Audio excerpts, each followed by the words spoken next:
podcast never felt this great. Tables, ladders, chairs, they tell it all. From the highest highs to the lowest fall. Great and glory tales from the ring. Every chant, every cheer they'll bring. Devon and the Duke bring the heat. Wrestling tales knock you off your seat.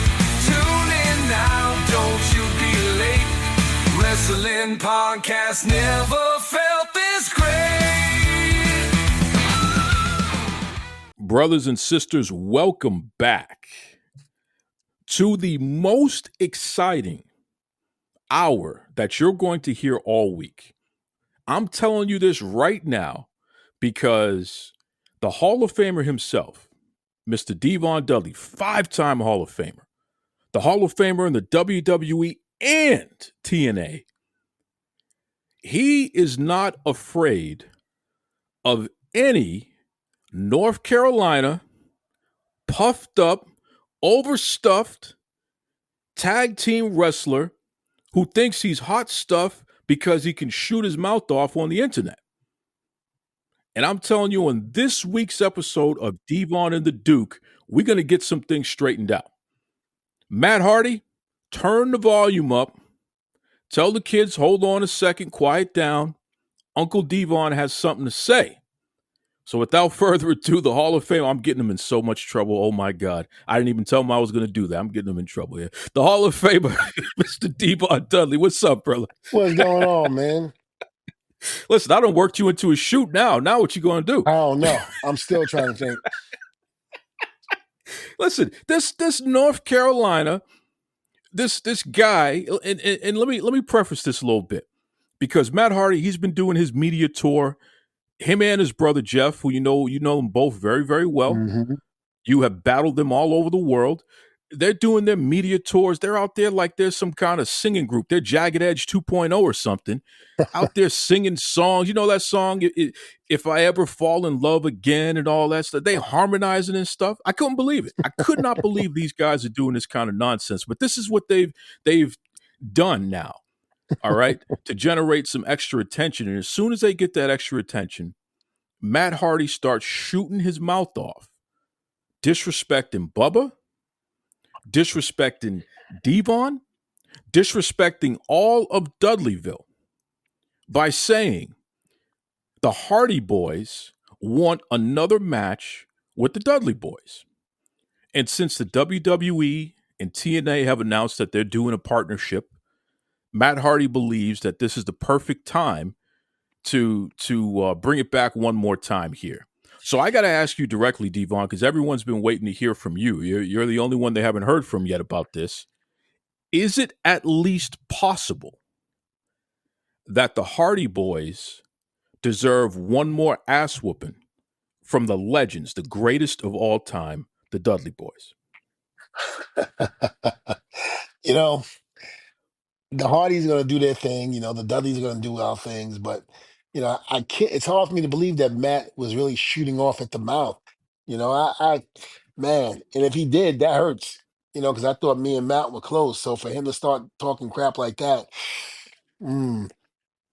if it means the Dudley Boyz, if it means me coming out of retirement, getting back with Bubba, lacing up the boots one more time to whoop the Hardys' ass, then I guess it had to be done. Just like Madison Square Garden Royal Rumble.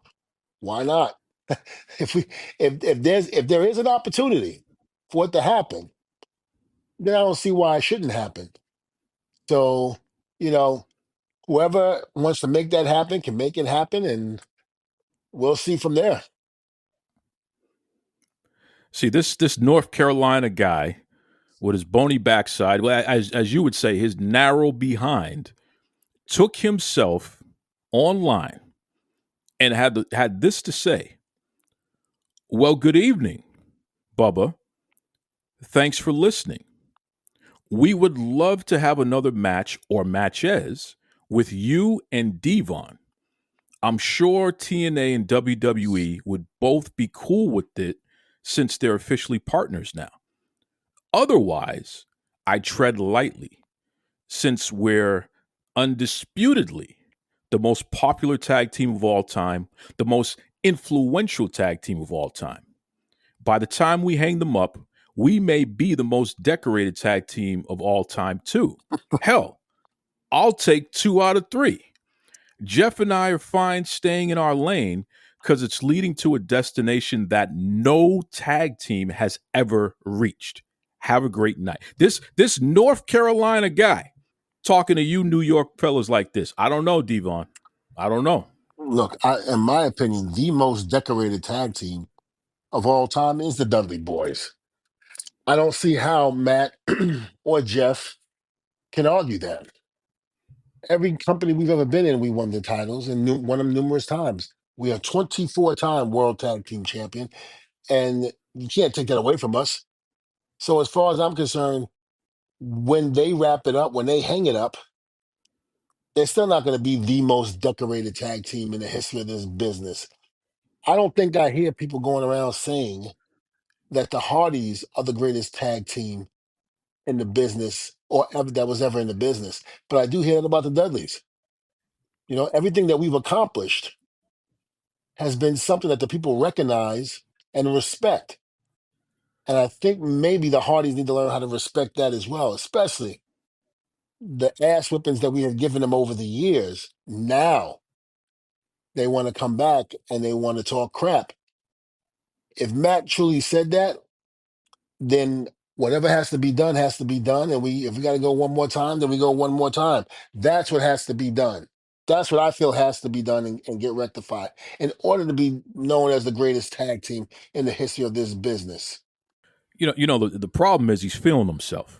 This Matt Hardy here. He's got the lovely wife. He's got the lovely children. Matt Hardy, he's not even the coolest guy in his own household, but he has the audacity to disrespect you and Bubba this way. Look, I'm going to say this. Hey, Matt, I love you to death, man. I really do. But I don't think you want to do it one more time. Let's just call it a day, and you and Jeff will be known as the second best tag team in the business today, not the first. But I've always said the first would have to be LOD, the Road Warriors. No question about that. And I've always said that. And we come in number 2. Matt, nothing wrong with being number 3. It's all right.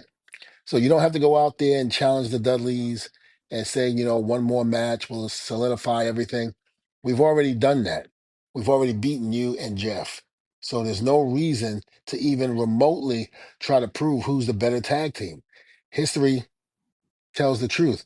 Not only that, but our record speaks for itself. So, Matt, you can go online all you want, but you cannot, and I'll say it again, you cannot deny who the greatest of all time is.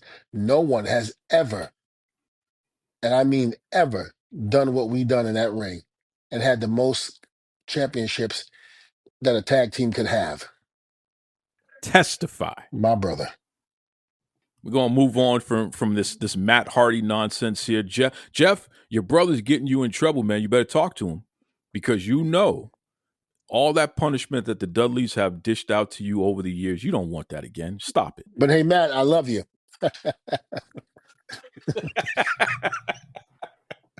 Listen, this is 2025, man. We just started the year off and it's already coming in hot. I can't believe it.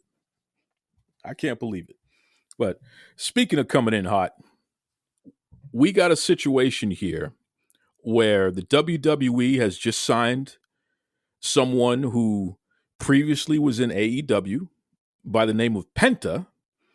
This young man, he was in Lucha Underground and AAA, very well respected and appreciated wrestling star. Made his debut on Raw against Gable. Wonderful first match, and Gable, shout out to him. He is truly a specimen in his own right, and just the fact that he was able to have a fantastic match with Penta, who never wrestled in the WWE ring before.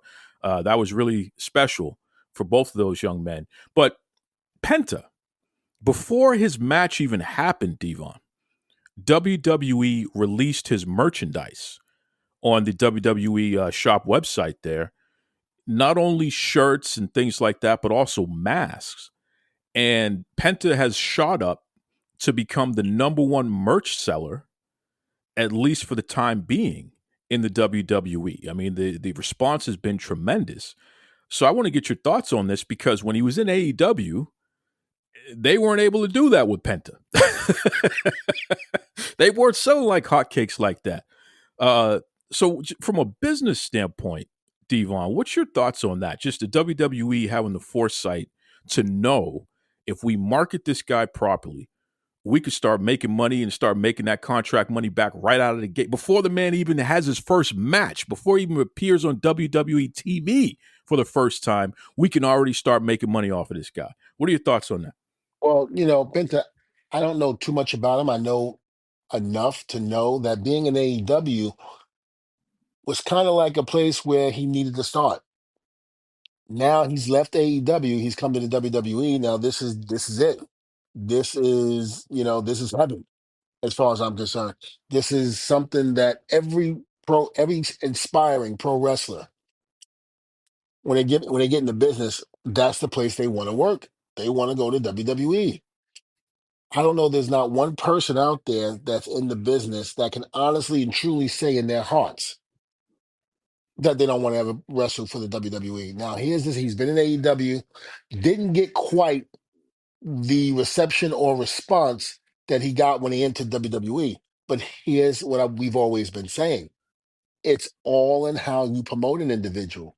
It's all in how you bring him out and show him and showcase him. Because remember, the first impression is always going to be the one that stands out the most.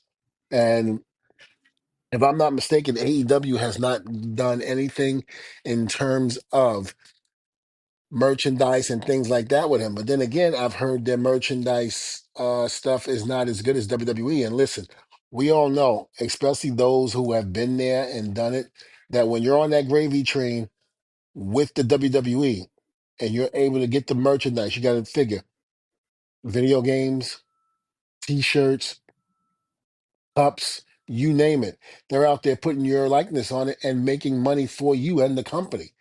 So it doesn't seem like AEW has that right now. I'm sure within time, hopefully they will be able to grasp the same thing that the WWE does. But as of right now, it doesn't seem like they have that. Penta's now getting everything that he so wanted. Not only bringing him brought in the right way, but most likely they started T-shirts and all of that already, merchandise. So there you go, merchandise, and just overall, we're gonna have to see the third one in terms of how he's being used. But I'm sure he will be used correctly. But in terms of storyline wise, we're gonna see what happens and how the WWE uses him in that capacity. And I'm sure with the way they do things over there, very, very seldomly the WWE drop the ball. They may drop the ball once in a blue moon, but with this guy, I don't think they will. I think they'll make him a bigger star than any other company could have ever done with him. No doubt about it. And right out of the gate, he's already there. I mean, his profile is through the roof. That episode of Raw was number one on Netflix.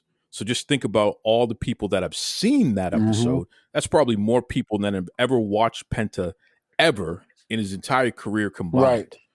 So right out of the gate, you just got the most exposure that you've ever gotten.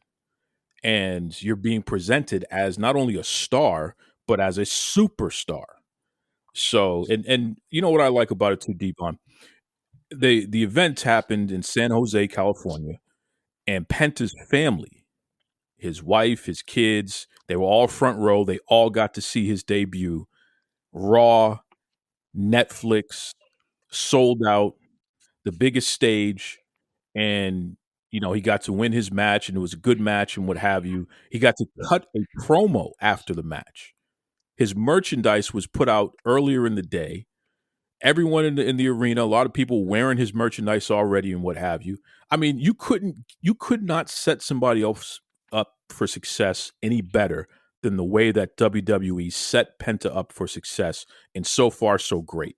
So, you know, Tony Khan, yeah, I know you're punching air right now, brother, but I hope you're learning. This is the way that you're supposed to do it. So, you know, take it for what it's worth. I'm sure that the other folks in AEW are looking at this and they're probably starting to wonder, when's my contract up? Because maybe I need to try to make a jump too. I mean, what do you think, Devon? You think that's possible? I it's definitely possible. Not saying that it doesn't happen, but it's definitely possible.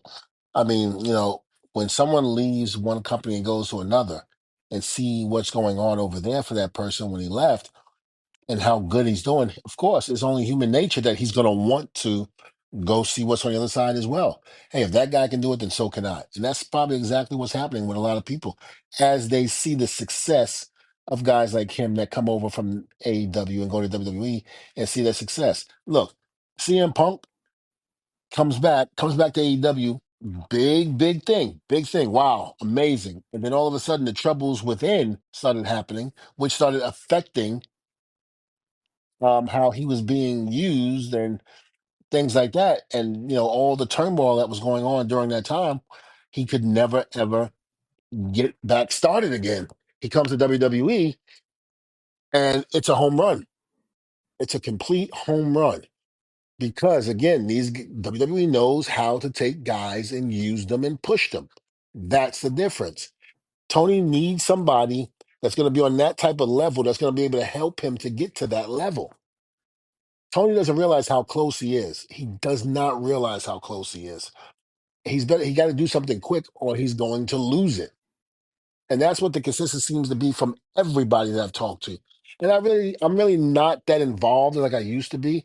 But from all the talks I hear, that's what I'm hearing. He needs that guy. He needs that Pat Patterson. He needs that Michael Hayes. You know, let me just say this: maybe instead of throwing your money out at talent and trying to get them to leave or to come from Europe or what have you, maybe you should try to steal the talent away within. Like maybe try to get a Michael Hayes, or Paul Heyman. Try to throw your money that way, as opposed to throwing it towards talent that you already have. In other words, you have a great roster as it is. It's almost like you really don't need to go anymore. You got to be able to what's the word I'm looking for? You got to be able to handle the ones that you have before you go out and invest in others. I mean, do you agree with me on that? Oh, 100%. But the problem with what you're saying, Devon, is the only way that a person does something like what you're describing is if they actually care about managing and growing a business. I don't know what this guy actually cares about just based on the way that he moves. It's really fuzzy math on his part. It never makes sense. He's not a manager of people. He's not a good business manager, and he sure as hell is not qualified to manage a wrestling company. Exactly what you said. Why wouldn't you bring in somebody who has the experience and not only bring them in, bestow upon them the responsibility and pay them to manage your wrestling I mean, company? like again, I don't know why he doesn't do like it. I said, Michael Hayes, a Pat Patterson. Find somebody out there in today's era that is more along the lines of guys like that can help you with your company. It's not just what we see on TV that's going to get you where you need to be. You need that storyteller. You need the right producers. You need all of that stuff to make this happen. And that's something that AEW unfortunately doesn't have right now. It's not saying that it can't, but right now they don't have that. And that's the sad part because he has no idea the gold mine that he is sitting on right now. This thing can explode at any minute. He has the talent. He has the money. He just needs the brains. He needs the brains behind that. He needs the brains behind that's going to make that machine work the way it should work. You're absolutely right, and it's really crazy to me. One of the things that I learned very early on in my career, because I've been in some type of leadership just at about every stop that I've ever had since day Mhm. one. I've been groomed to be a leader, a manager, a person who not only trains other people but's responsible, recruit, train, promote, sometimes fire. That's my skill set.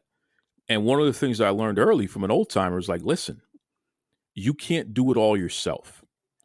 The best managers are the people who are able to recognize talent and know how to delegate responsibility and then manage those outcomes.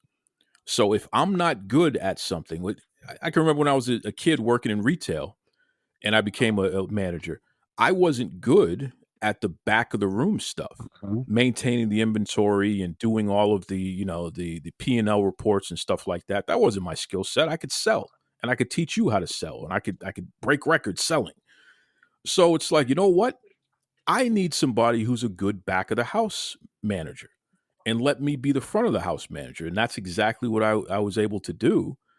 And then when I brought people like that on, over time, I trained them on how to be good salespeople, and they trained me on how to get better at managing the back of the house, managing the office work. And eventually I developed and got better at that, and they got better at selling, and that was a match made in heaven. That's what a good manager of anything is supposed to do, and that translates to every single industry. So for Tony Khan, who's not good at managing wrestlers, he does not understand how to format a TV show and to make it compelling over time, episodic television and what have you. Why wouldn't you bring in people who know how to do that? It's just crazy to me. It's completely nuts to me because, like you said, all the talent is there. Well, it's not, and again, it's not that he needs to get new talent because he's got the talent. We all can see that. And now he needs within. Like I said, he needs a Michael Hayes, a Paul Heyman, someone, more along lines of that. That's what he needs. So it's not talent that he needs. He just needs that power within the office. Especially people that will be able to tell, especially people that will be able to tell him no, that this won't work, and this and that, because they've been there, they've done it, they've experienced it. When you got guys like that that can tell you no, I mean, it's great. Listen, there was a couple of times I was in the producers meeting with Vince and Pat, Michael Hayes, and all of that. And the other producers, and the one person that would tell Vince no, and Vince would actually respect it and get his opinion why he said no. And then 9 out of 10 times, that person would it, he would accept that person's vision on it and go with it. It's Pat Patterson. That's how close Vince and Pat were. That's how much respect Vince had for Pat, you know, because of all his ideas. I mean, Pat was just a genius when it came to that. And Vince knew it. So if Vince had a crazy idea or what have you, and Pat didn't see it or agree with it, Pat would say, Vince, I don't think this is going to work. I don't like it. This is why, and blah, blah, blah. And Vince would respect them. He doesn't have that. That's the problem. He doesn't have a Patterson. He doesn't have a man that will be able to tell him no. And not only tell him no, but tell him why it's no. And hey, here's an option that might help and maybe not only get your vision, but my vision, how I see it, to work. I'm going to tell you right now, and tell me if this is not a crazy idea. Instead of pumping all that money that he did into the video game, I mean, the video game bombed. It completely bombed, right? That Fight Forever AEW video game that was on PlayStation and a few other consoles there. The estimates are between 50 and $100 million that it cost to put that game together and put it out the way that they did. Tony Khan himself at least took $20 million out of his own pocket and put it into that. Can you imagine if he gave Triple H $20 million? Because WWE is not going to match that. Imagine if he gave Triple H $20 million or Paul Heyman $20 million and said, "Listen, you're going to run my wrestling. I'm going to manage the business aspect of things, but as far as what people see on TV, as far as assembling and maintaining the roster, all that stuff, I'm going to hold you accountable to do that. I'm going to give you a 2-year contract, $20 million. Show me what you got." Can you imagine where that company would be? Tell you what, it wouldn't be a Triple H because you mentioned if he got Triple H. That ain't working. I think Triple H is just fine doing what he's doing with WWE. But I get what you're saying. If that was to Listen, happen, forget about it. forget about it. You pay I'm the sure. person so much money, they have no choice but to do a good job. I'm sure if he called Heyman right now and said, "Listen, I'll give you $20 million. I will wire it to your account right now if you come work for me when your contract's up." I guarantee you, Paul ain't gonna turn down $20 million. Hell no. And he's going to want to get another 20 million, so you're going to do a good job. Yeah, I That's mean, what and I'm you think people saying, might say, "Oh man. my Listen, God, $20 million. Oh my God, it's not worth." Listen, could you imagine if give Heyman $20 million? Yes, that's a lot of money, right? Or Michael Hay, somebody with that capacity. Hell, I'll even throw it out there, Bubba, because Bubba's very good yeah. at finishes and storylines and things like that. If anybody gets it or is even close to the minds of a Pat Patterson, Michael Hayes, or Paul Heyman, it's Bubba. If you hear him talk on his radio show, Busted Open, he makes a lot of sense in what he says and how the business should, be. And he's learned that. Both of us have learned how to do business that way because of people that have come before us, how we picked their brains and wouldn't stop until we understood and got it.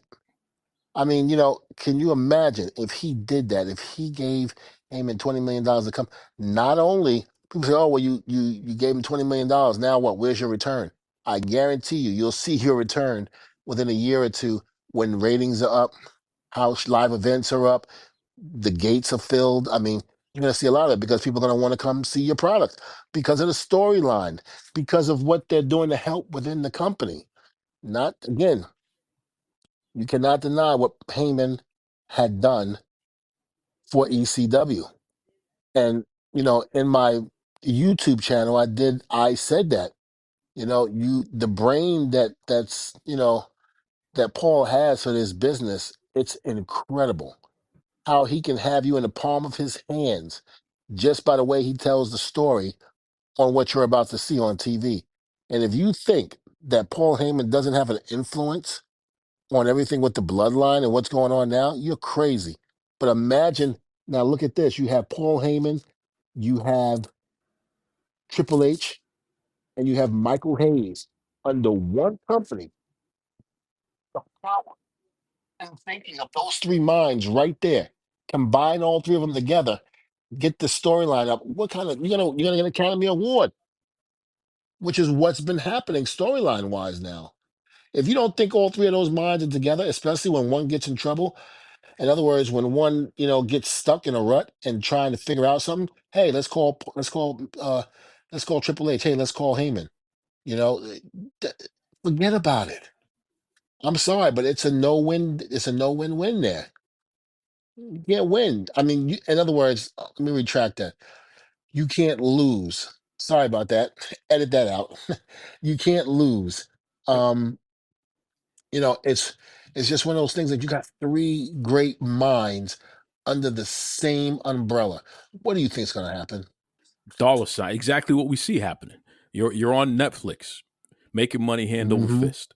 You're in Saudi Arabia, making money hand over fist. You're more popular now and making more money now than ever in the history of any wrestling company in the history of the industry. Not so, That's what's not happening. bad for the Harvey Weinstein of professional wrestling, or Weinstein, or whatever the name is. Tony gonna live to regret that one, boy. Some people might say, now I'm not saying this, so you dirt sheet riders don't fucking go and make sure that you print the wrong shit. Some people might say, well, shit, at this point in case, I might want to be the Weinstein or Weinstein, how you say his last name, and not be Pepsi. Because look at what the hell WWE is Yeah, doing right now. It's incredible. yeah. They can't miss. They're at a point now where they just can't No, miss. And we haven't even seen the best yet. We got the John Cena farewell tour that's about to kick off. We got so many things. Goldberg's last match. There's so many other things. The Royal Rumble alone. Cena's going to be in it. Roman's going to be in it. Looks like Logan Paul is going to who do be you in it. think's going to take it? Bad Bunny's. Jesus. I honestly think that you got to have Cena win it and then have Cena face Gunther, win the title from Gunther, and then, however long it takes, wherever it is, you got to have Cena drop the title to Jey Uso. The response that Jey Uso has been getting from the fans is as strong as anybody in the company. And you got to reward that. He's too hot. He's too over. He sells merch, handsome. He's marketable. I don't understand. You got to find a way to put a belt on that. Now, that doesn't mean that he can't go through growing pains and have a big feud, and Gunther certainly can still be a top challenger and all that good stuff. But I think Cena getting the title and then eventually putting over Jey Uso is the best way to pass the I torch. was just about to say that. I was just when you brought up those two, that's what was going through my mind. It'd be great. That would enhance Jay more than you could even imagine. Be able to pass that torch from Cena. Something happened to me on Monday when I was looking at Jay on TV on Netflix. Um, I realized this guy is the closest thing that we've had to Macho Man Randy Savage since Macho Man Randy Savage. That whole yeet stuff with the glasses and he's colorful and the way that the crowd responds to him and all that stuff, it's too genuine, man. He's this is not a fad. This is something that has staying power, but he still needs that extra something to just get him completely over the top to where he's in legendary status as a singles competitor. And I believe John Cena not only putting him over, but putting him over for a title. That's it. Jey Uso is truly a main eventer for the rest of his career after that. Yeah. So I think the company's got to do it, man. I think, and I'm going to quote his daddy now, as Rikishi would say, the Yeet Man. They got to put the title on the Yeet Man. So that's me putting my little Booker hat on there, Devon. You know. So Jey Uso, make sure my check's in the mail, brother. I just put you over big. Yes, you did. Anyway, we're going to move on from AEW growing pains, WWE continue to make money hand over fist, and we're going to get into something very, very serious and sensitive. And I'm going to give a trigger warning to folks out there because we're going to be talking about mental health. We're going to be talking about emotional stability and things like that, our next couple of topics. I want to start with a scenario Mm-hmm. because this is something that you've personally experienced throughout your career. So I want to frame it this way. Let's say you came into the WWE and it's modern times now, Devon. You've already had your TLC series. You're solidified as being not just this outside ECW group that came in. Now you've made it over the hump. You're respected. You're not the legend that you are today because you still got a lot more career left to go. But you're at that point now where you're established in the WWE. You are the A tag team, like the Dudley Boyz are it, right? You are going through the next level of company adjustments. They're shifting the rosters like they always do, all that good stuff there. You've been on the A show. You've been on Raw for a while. Sometimes you're on SmackDown, and that's okay, what have you.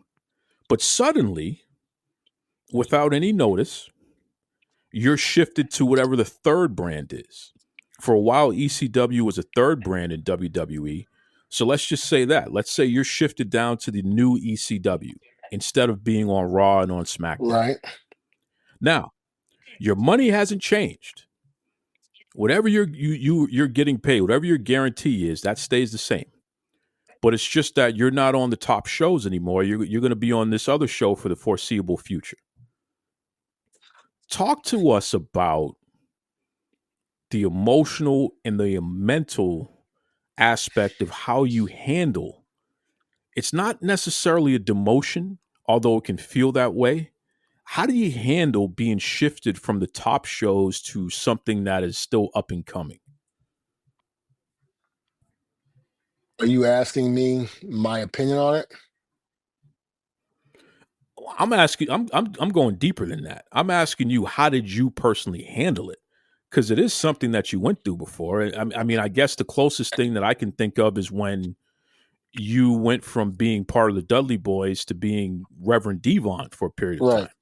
Which, When you had to do that singles run. and you know, the great part about it is not to get off the subject, but that happened, and it was a little bit of a dark time for me in my career.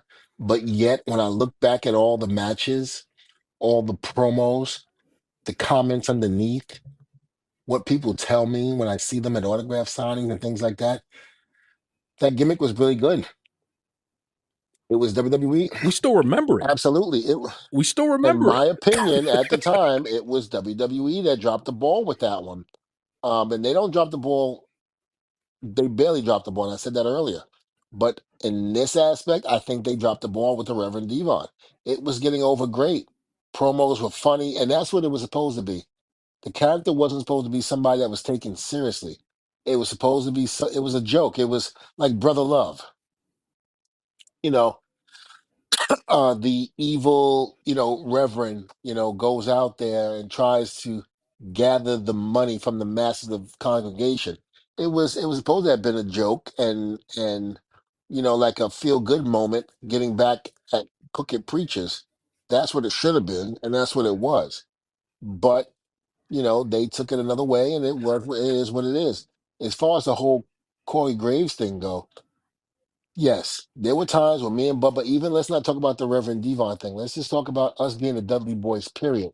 We basically we basically touched on many times where we were on Monday Night Raw, we were on SmackDown religiously, just going at it.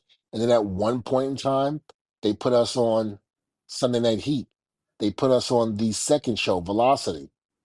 And there were like 2 or 3 weeks, maybe even 4 weeks, where we did that show straight after doing all the SmackDowns, all the Monday Night Raws. Does it mess with you mentally? Absolutely. Because you're like, what did I do wrong?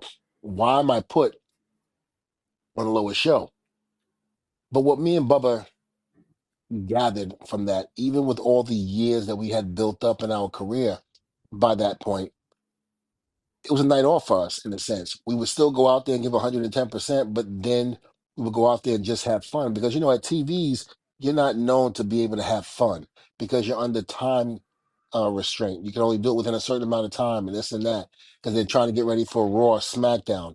You know, um, we learned that we can go out there and have a great match and even try to steal a show on Sunday Night Heat or Velocity.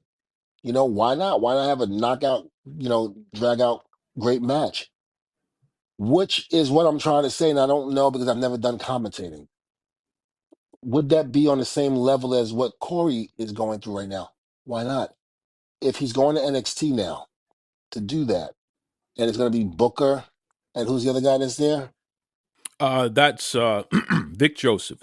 Vic. I'm Vic sorry. Joseph is his He's name. gonna if he Yeah. listens to this, he's gonna kill me because I forgot his name. Sorry, Vic. Um, you have a chance to be there with two people that you've had fun with in the commentating booth.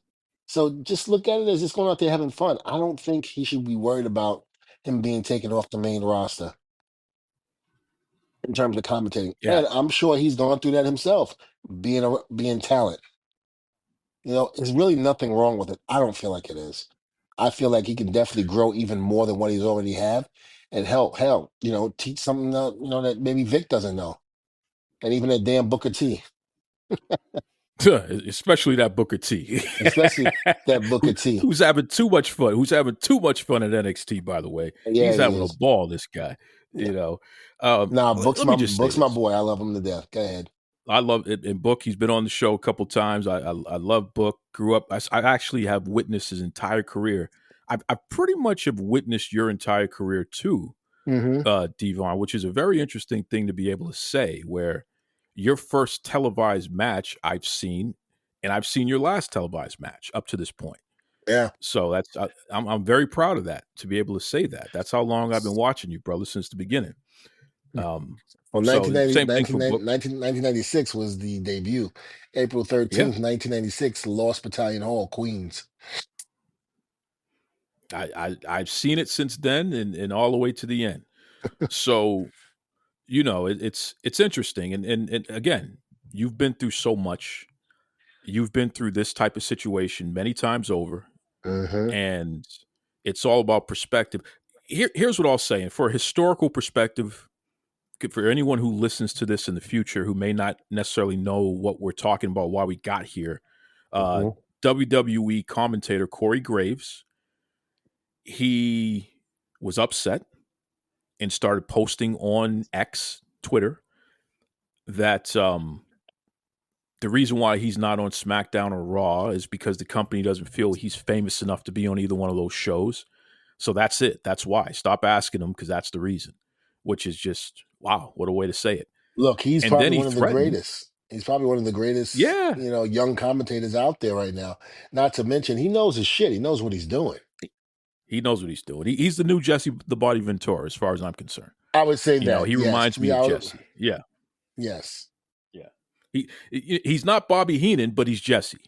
I don't think So anybody can be Bobby Heenan. Bobby Heenan was one of a no, kind. exactly. But he's Him and definitely Jet. Jesse. Yeah. He's definitely Jesse. Here's the issue though, and here's where it makes it kind of tricky. Um, Corey has always been very open about the fact that he suffers from mental health challenges, Hmm. anxiety, depression, things of that nature, and he had a career ending injury as a wrestler, which certainly compounds the feeling of having something important to you that you think is what you're going to do for the rest of your career taken away from you, so to speak. So Hmm. I sympathize with that aspect of things. Maybe the way that we would react to stuff is a little different when you have somebody who has those additional challenges that they're working through. So I sympathize with that, and you know those issues are legal disabilities, by the way. So I want to make sure that everybody understands that we are aware of those facts and we are sensitive to those facts. With that said, though, Corey, and I'm talking to you directly, brother, you got to go to work. There's too many opportunities. You work too hard. The company is in a too incredible situation for you not to capitalize on whatever it is that they put on your plate. NXT is on CW. That's network TV. That is the only network TV television show that WWE has currently. For them to put you on that show where you get to know the younger stars and call their matches, what do you think is going to happen when enough of them get called up to SmackDown or Raw? You're going to be the preferred commentator that they're going to want to call their matches because you actually know them. You know their moves. You know their tendencies. You know how to get them over by painting the picture with words on what they're doing in the ring. So this is a golden opportunity, brother, to go down and help these young kids, build them up, and then when it's time, you're going to be bumped right back up to help them on that next level as well. So don't look Hmm. at you didn't lose any money. You just got a big raise and you got to keep that money. You're still getting paid the same rate. Come on, Corey. I get it. You had to blow some steam off. That wasn't the best way to do it, but it happened. You take your lumps, maybe you get suspended or something, or you get a good talking to, and that's fine. But brother, it's time to go to work. We better see you at work very soon. And I'm just going to leave it at that. Devon, you want to put a period on that one? I want to say, Corey, Uncle Devon saying, come on back to work, stop the nonsense, and let's hear your voice up there again. Damn right. Damn right. Too talented, and the company needs you. And I'm going to say that definitively. The company needs you. They've invested too much in you. Your development has been excellent. The company needs you to continue to pay off for them on every level. You ain't got no Hmm. business being at home at this point unless you're hurt. So let's go. Let's get back to work. Yes, So please. there's that. Now let's move on to the next one here because this is another personal thing. Um, WWE legend Melina trended last week on X I heard about that. because some promoter put out that Melina's unresponsive and hasn't returned their calls. So as a result, they deemed her quote unquote missing. And with the wildfires happening in California, they're very concerned that something's wrong and all this other nonsense. And unfortunately, the dirt sheets, instead of doing any due diligence, they just took that and ran with it. And that prompted even Fox News to report on this and report that Melina has been reportedly missing and all this other nonsense here. Did she Now, come out? full disclosure, well, yeah, and in the end, she and her team got in contact and let the original poster know that she's perfectly fine. And they had to retract what they said, which caused a little bit of an avalanche of people having to walk back the sensationalism because all the it trended. It was the number one topic. All the dirt sheets were saying, "Oh, she's missing and she's unresponsive," and "Oh my God," and all this nonsense. Here's what I'll say to this: Melina's been on Duke Loves Wrestling a number of times, and she and I have developed a very good rapport. We've spoken for Hmm. hours on the show and even more hours offline and what have you. And I check in on her from time to time, and she always tells me. In fact, right before Thanksgiving, we had a great conversation where she reminded me. She was like, "Hey, sometimes things get overwhelming, and I just have to step away for a little bit. I'm not ignoring you. It's just that that's the way I process things or what have you. So just want to let you know, there's nothing personal on you, but sometimes I step away." And I told her, I said, "Look, you and I have already had this conversation many times. I get it. I understand, and just stay safe. That's all we care about. But don't worry. You don't got to apologize for anything. Take your time away as much as you need to, and focus on you and your family and what's most important." So when I saw that she was unresponsive to someone, that didn't surprise me because I know that that's how she rolls, right? And I reached out to her personally, and I also reached out to her brother. And then not long after that, they got in contact with those folks and told them to cut I almost swore there, Jesus, cut the nonsense out. So here's my question to you, Devon. Can you imagine waking up and finding out that you're quote unquote missing and unresponsive? How crazy would that be to you that you would be a number one trending topic, even on Fox News, that Devon Dudley is missing and unresponsive?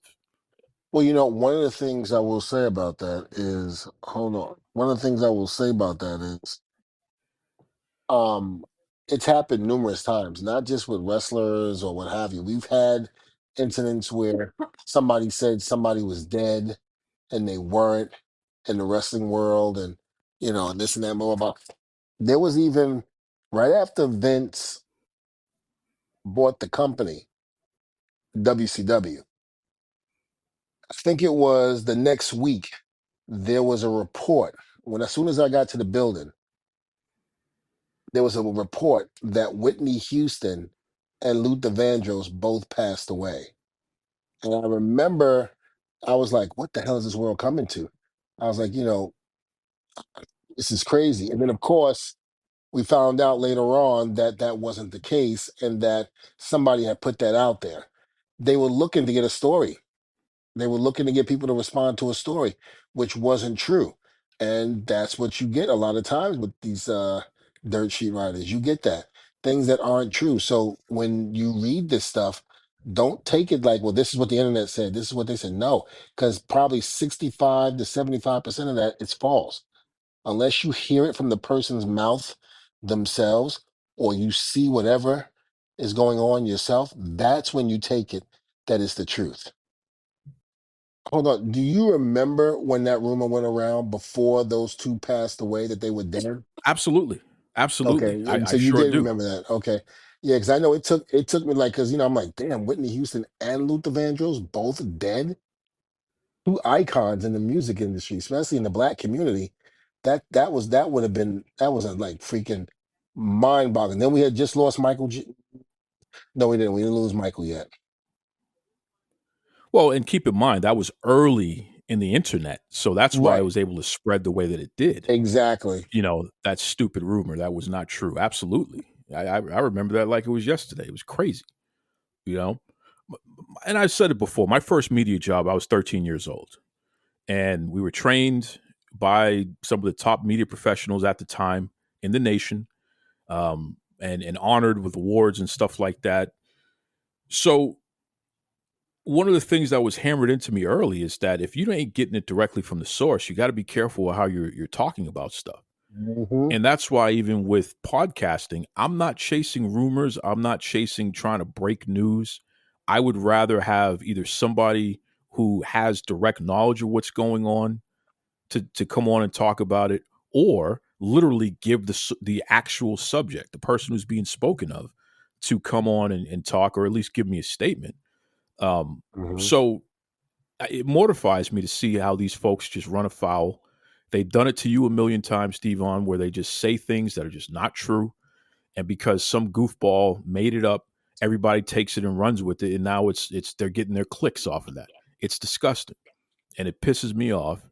And Melina, who already has her own challenges that she goes through, to have to deal with that, where she legitimately is trending as if she's dead, that is a pretty tough thing for a person to have to deal with. You Yeah. know what I mean? And for their family, more importantly, especially family who maybe, you didn't talk to them today or you haven't spoken to them since the holidays, and then you go online and everybody's saying your family member is probably dead. That's crazy. It's And absolutely crazy. I do know that she had went through some personal stuff in her life, um where she kind of needed help, and to have to go through that, about 15 years ago, now to have this come up and for them to say what they said, that's got to be working on the nerves and the mind. It really does, because you have to It's a lot of think. trauma, bro. Yeah. It's a lot of trauma. It is.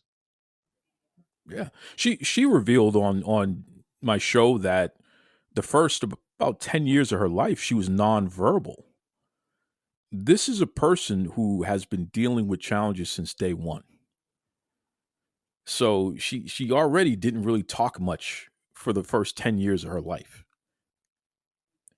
Think about that.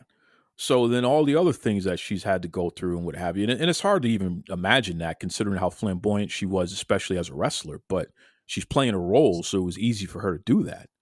In reality, she's a very quiet, unassuming, trying to stay out of the way kind of person. At least that's what's been Hmm. impressed upon me through our conversations. I agree with So that. I don't know, my yeah, you worked with her, you know personally. So my Hmm. heart goes out and to Melina and her whole family, and again to you dirt sheet folks, and to these fans. If you truly are a fan, don't contribute to somebody else's uh, whatever the opposite of their well being is. Somebody else's trauma. Let's say that. Please don't do that. If Hmm. we love these wrestlers, we don't need to be inflicting upon these wrestlers. And I'll just leave it at that because I'm still pissed about it, Devon. I got to be honest. I'm so pissed because it was crazy. And the person who started the nonsense, when they retracted the statement, they said, "Oh, she's been found. She was never lost." What do you mean she's been found? She was never lost. So it's like, brother, oh my God. No wonder she wants to leave people alone for long periods of time because it's like this is what they do. It's sick. Speaking of sick, and we're gonna end on this note here. Um, there was a report, a tweet that went out that Jaida Parker, who's somebody who we both have a lot of respect for and appreciation for. She's doing a fantastic job in NXT. Wonderful young Hmm. lady who's developing well as a solid pro wrestler. She has a great character. She cuts a fantastic promo. She looks amazing. Like she's a star, no question. Jaida Parker's a star. She had liked a tweet that had mentioned something about transgendered athletes competing in sports against, side by side with and against women. And Jada had liked a tweet that said that shouldn't be. Women who were biologically born women shouldn't have to compete with transgender athletes in sport, in real sport. We're not talking wrestling or anything like that. We're talking competitive sport. She liked it. Now, full disclosure, Jada Parker is a former Division One soccer player. She was at the highest level. And she was very well accomplished, and she's been a winner her entire life as an athlete, an elite athlete, by the way. So she's an expert on this subject. She's a woman who's had to compete at the highest level and had to go through everything, as a competitor, and she doesn't feel that she should have to compete against somebody who biologically, according to the definition, according to the laws, was born a male. I think that she has enough experience to be able to have an opinion on that and to be able to say something about that more than anybody else who never comes from that type of background. But there's been an avalanche of people trashing her and giving her a hard time about it and stuff like that, and it's just so ridiculous, in my opinion. Um, and from a societal standpoint, this is a subject that is going to continue to be a hot button issue. And this isn't anti anything. There's no anti trans people or anything like that. This is just a fact of we got to take a look at biologically born women. Hmm. Why should they have to compete with somebody who biologically likely has an advantage? And I don't talk to me about, well, they're taking pills and the hormones and you don't know. No, actually I do know. I interviewed Alexander Allred, who she was one of the founders of the US Olympic bobsled team for women. And ironically, she competed while she was pregnant.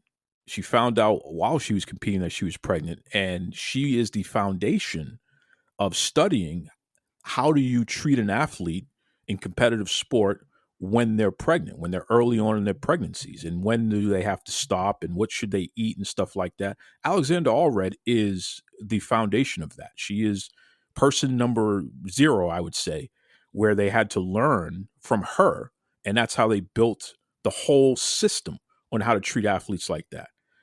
And Alex is an author now. She's a former martial artist as well. She's a huge legend in sports. She's an International Sports Hall of Fame as well. And she's even said this is not something that women should have to deal with. So when you got an expert like that, I think she knows what she's talking about, and she's educated me on a lot of stuff. And on my other show, Tell Us the Truth with iHeartRadio, we had a fantastic conversation about that a few years back, and I still check in with Alex about the subject.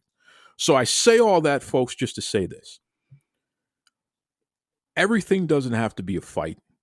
Everyone's entitled to their own opinion, but when you're talking to an expert, I think you gotta put your pride aside and mind your manners a little bit and recognize I think this person probably knows a little bit more about this subject than I ever will because I'm never going to be a D1 female athlete. So I think those folks know a little bit of something more than I do on this. So, Jaida Parker, I support you. Sorry that you're being given a hard time about this subject. WWE, it would be a shame if you gave her a hard time about sharing her opinion on something she's an expert on. That's my opinion. And I'm going to leave that at that. I don't know, Devon, do you have anything to add to that subject there? Well, this is coming from, my brother who is gay. And this had came up between him and I before. And it was funny because when I heard about what was going on, I said, I agree with her in terms of that. And I say that respectfully, not taking anything away from the gay community or whatever they decide, whatever gender they would prefer to be called. My thing is this, and I was speaking to my brother about this, and he agreed with me 100%, but he was the one that actually said it. He said, and again, he's gay. So he said, here it is, I'm gay. If I decide to be a woman and to transfer my body into being a woman, guess what? Biologically, I'm still a man. So I'm still going to have that strength that I had growing up as a boy or as a man. If I go into a club, get into it with a girl who is gay and who dresses like a man or what have you, if I was to push or to hit that individual out of an argument or some type of disagreement or what have you, which sometimes guys do in terms of with other guys, they get mad, fights break out, and things like that. But if I was to do that to a woman, they would still look at her as being a woman, not pretty much a a woman trying to make a transfer over to a man. So again, I understand people are very, very what's the word I'm looking for? They're very, very careful on how they say this or approach it because it's a very sensitive subject with a lot of people. But again, I agree. I agree with her to the point where she's a Division 1 athlete. So you can't take men who are Division 1 athletes and put them in to a a program with Division 1 women. And of course, if the women win, then it's like, yeah, girl power. But if the guys win, it's like, oh, it's expected, because of that. It's even like, say, for wrestling, you got to be very careful unless that person is very skilled and the other one isn't. That's pretty much the only way something like that could actually happen. Where if you take somebody with the strength of Brock Lesnar, now, I'm not saying Brock. I'm just saying take a man that's kind of built like Brock, has his same strength and this and that. And let's just say he felt like he was born the wrong sex or what have you, and he wanted to become a woman, and he did everything possible to make the necessary changes to do that. Grant you, he has the right to do whatever he wants to do, but at the same token, he still has that strength. He still has that ability that he's had before he made the transformation. So to go in there with a female and to actually go in there and say to wrestle or to be on the same level as a UFC fighter, to be able to fight them on that level, it's just that's impossible because he is still going to win regardless. Or at that point, he'll become a woman, so she will still win regardless. It's just, to me, it's just like you just, I don't know. It's just very touchy. It's very weird when you go into that type of when you get into that type of something, because again, you understand what both sides are saying, but I understand more of Jada than I do the other side, because again, the strength is still going to be there. So how are you going to be able to compensate for that? That's where I think she's coming from. Absolutely. And again, she's an expert on the subject, so she I think she can be given enough grace to share her expert opinion without being beat up on about it. Folks are there's too many of these fake activists. There's too many of these folks who think they have an opinion on something and they really don't know what the hell they're talking about, and they assume too much about everybody else. And again, Duke, I got to say this. No one is taking away anything. Whoever wants to be whatever they want to be in terms of they want to change their sex, their gender, that's fine. No one's saying anything bad about that. No one's saying that they're prejudiced or racist against that particular situation. All they're saying is that is, I don't know if ability is the right word, but th- taking a man who wants to be a woman now and then put them in a physical competition with an actual female, like I said, whether it be wrestling, um, even women's football, um, the women's league that they have, and things like that. Now, I'm not going to say basketball. I think basketball is a little. Because we've seen things where men and women have gone at it, and a lot of times the women are pretty much victorious in that aspect. We've all seen that at one point in time. But wrestling, MMA, um, and even boxing, I think would be totally unfair because again, you have that, you have the I mean, from a physical standpoint, I mean, even your skeletal structure. You know what I mean? I mean, we are not the same. We are not the same. And that's biology. I don't care what your opinion is. I don't, and I'm not going to sit here and play games with any of these folks who want to sit there and act like they know what they're talking about. Let me tell you something. I'm in Massachusetts. I fought for marriage equality and rights for everybody and all that good stuff, and I continue to do so. And yeah, and no one's saying, no one's going against that. That's, if that's what you would like to do, then so be it. But when it comes to a physical aspect of the game, whether it's wrestling, MMA, boxing, and I use those three because those are physical, that's where I think the advantage is unfair. Yeah, soccer too. Men are generally faster and stronger, and when you're biologically born that way, I don't care what hormones you're taking. If I knock your ass over as a biological Right. woman, you're going to probably get hurt more than when you knock me over, no matter what hormones I take, because my skeletal structure is different. Don't give me that nonsense, folks. I don't want to hear that. Well, not only that, but the strength, Yeah, the yeah, strength. It's it doesn't make any sense for that to even be considered not to be a that's factor it. in this. That's it. That's the And thing. and I'm going to tell people right now, you want to cancel me for what I said? That's okay. My record speaks for itself. But there's nothing. No, Duke, I'm not. No, no. There's nothing to cancel you for. Nothing. Nobody's saying anything derogatory about them in any way, shape, or form. And when I say them, I mean the people in the community that thinks that it's wrong to even speak about it.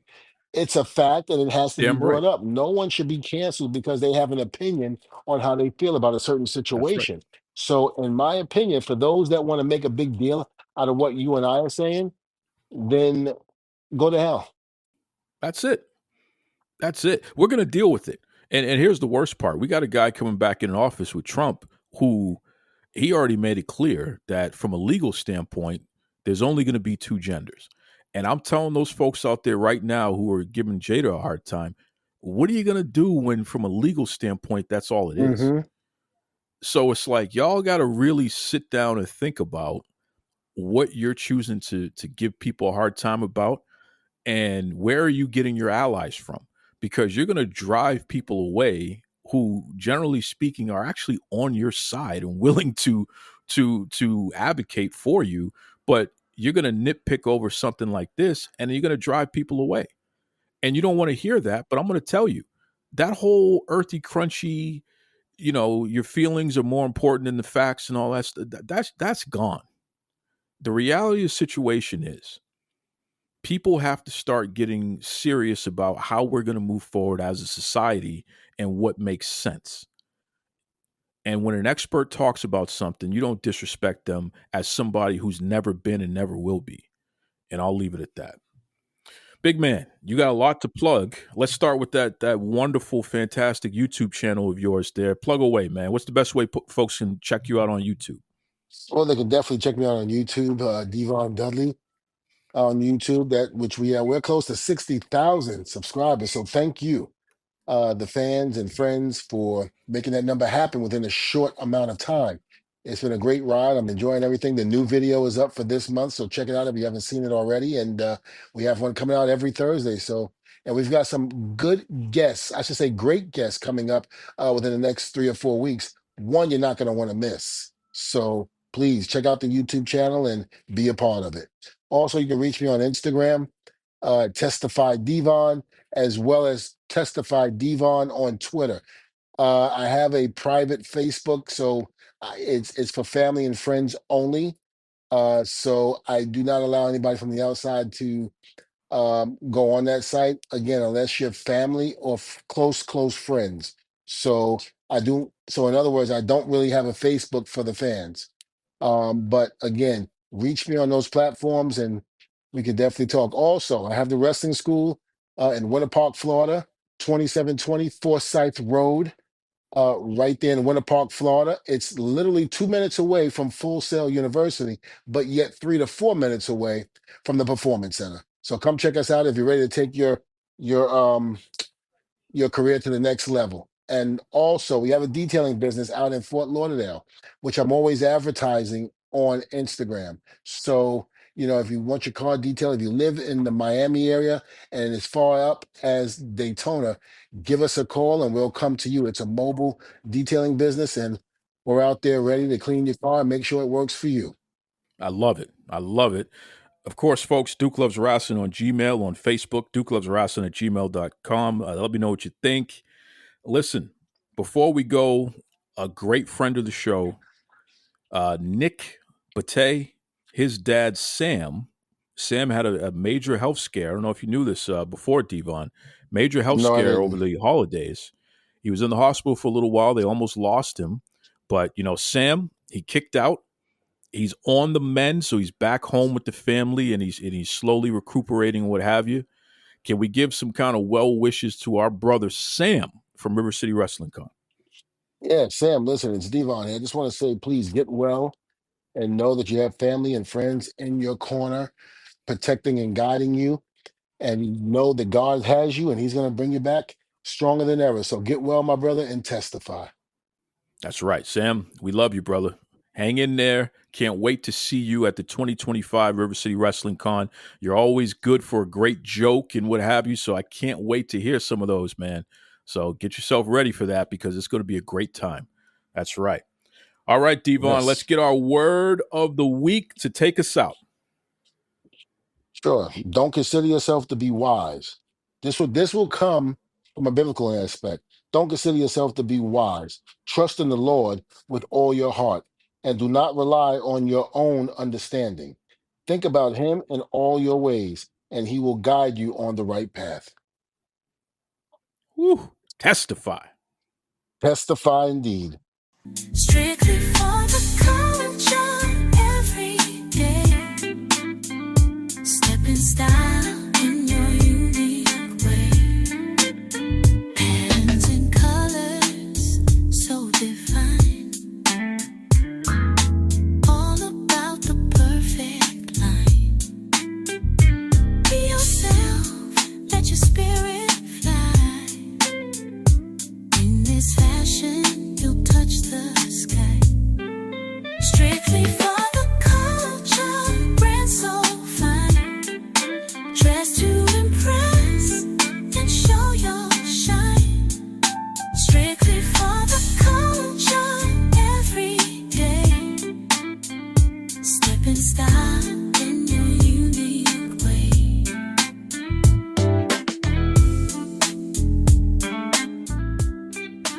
visit www.strictlyfortheculture.ca.